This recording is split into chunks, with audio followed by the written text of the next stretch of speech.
Hey yo, welcome back to the Slowpoke World, and I've got another Battle Styles early deck profile deck list for you today. I've played a lot of greens decks in my time, quite a few. I love them, my favorite way to play, but a lot of greens decks always fall short of a couple areas. Normally energy attaching is like a problem, and just being super disruptive, right? This has the potential to shore up those weaknesses and be one of the best greens decks I've ever played, in my opinion. So let's have a look. Tapu Koko VMAX, baby. Gee. So let's actually have a look. Again, Tapu Koko VMAX is a VMAX card that has a really good V to evolve off of, but we'll have a look at that in a bit. So here is the big scary boy, the Pokemon trading card. Whoever prints some creatures in or whatever, they seem to really like Tapu Koko. We get a lot of Tapu Koko cards. Like, I know people moan about Charizard cards, but we get a whole load of Tapu Koko cards. Anyway, here's Tapu Koko VMAX. 320 HP VMAX Pokemon. With one attack, max shock for electric colorless, you do 180 damage, but if you're behind in prizes, your opponent's active is paralyzed. So that alone, or every time you see paralysis on a card, you have to give it a double look, and most of the time it's for a really big drawback. For this though, all you gotta do is just be behind.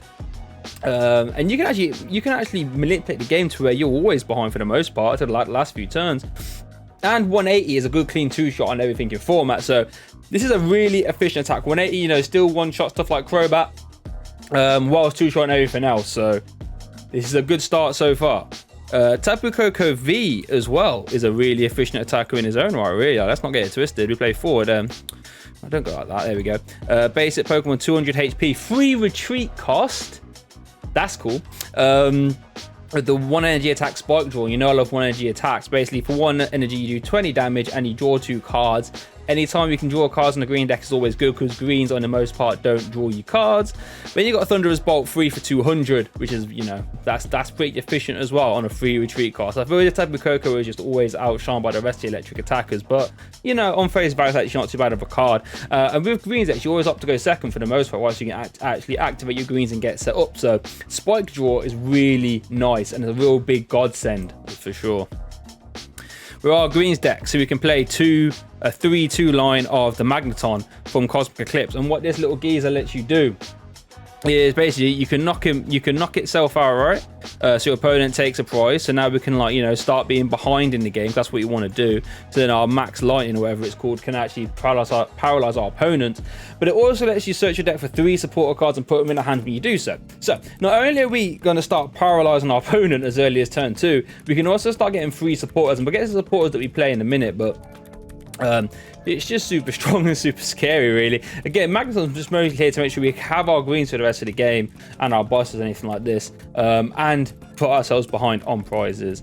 I think the main Pokemon in this deck, that's outside Tapu Koko, though, is Electrode. This is really key for Tapu Koko, in my opinion. Electrode is a stage 1 Pokemon, 90 HP, with the ability Bazap Generator. Basically, you can knock this little geezer out, your opponent takes a prize, then you can search your deck for 2 lightning energy cards and attach them to your Pokemon. So between these two, you can knock yourself out whenever you like, attach your energy to the Tapu Koko V. What you have to do then is attach one from hand, and then both you can get going. Paralysis, 180 damage, pretty minimal setup as well. It's pretty scary, not gonna lie to you. There's the greens, super cool card. Greens, if you've got no Pokemon in play with abilities, so bear in mind you can't leave the Magneton in play or the Electrode in play if you want to use your greens. You have to pop them basically. But what it actually do, if you've got no Pokemon play with abilities, you can search your deck for 2 trainer cards and put them in your hand. Insane consistency boosting stuff. It's gonna let us set up the rest of our stuff. You know, if we feel as if our Koko is gonna get knocked out for every reason, we start something like Koko V, or we can start trying to find our disruption pieces that we do play. Get to more that in a bit.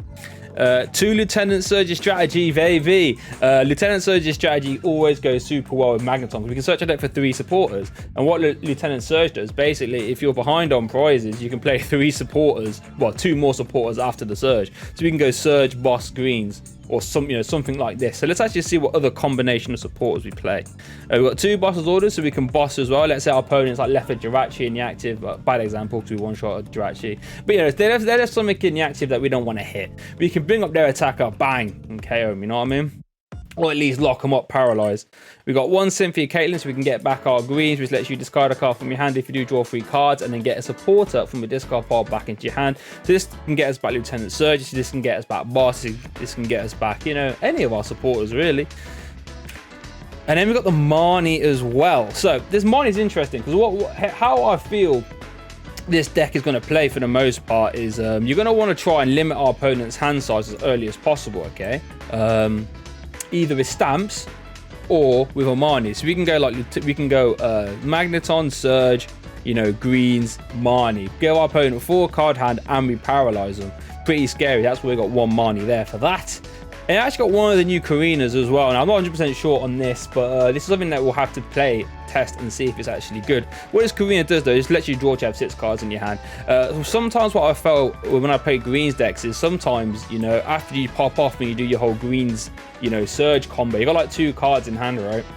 And that leaves you pretty limited for the rest of the game. So sometimes just being able to just Surge out, you know, Surge, I don't know, greens, then Karina, just to fill your hand back up and then you have some options for the next turn, right? That's the idea, and it could be quite good for that. Whoops. Okay.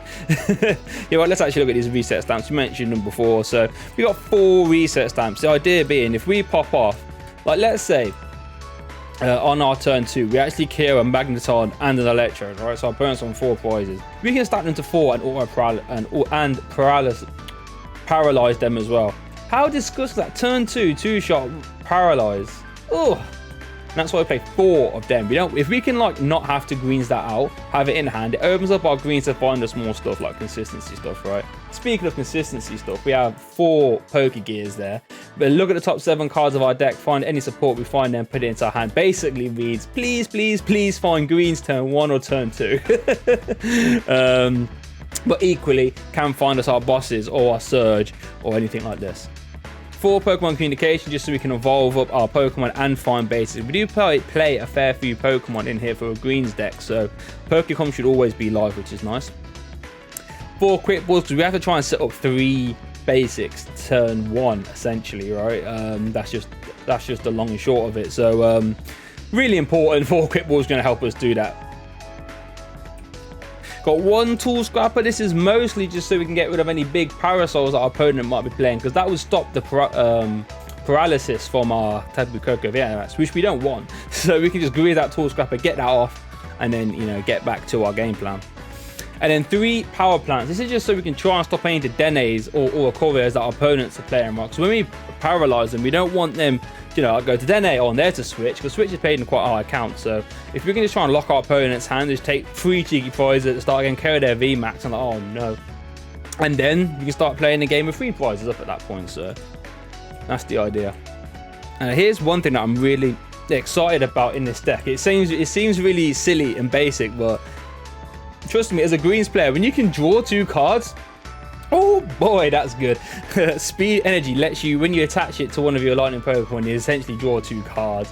And I tell you, as a greens player, sometimes those 2 cards can be really, really, really, really good. So Speed Energy in here is really, really, really, really good.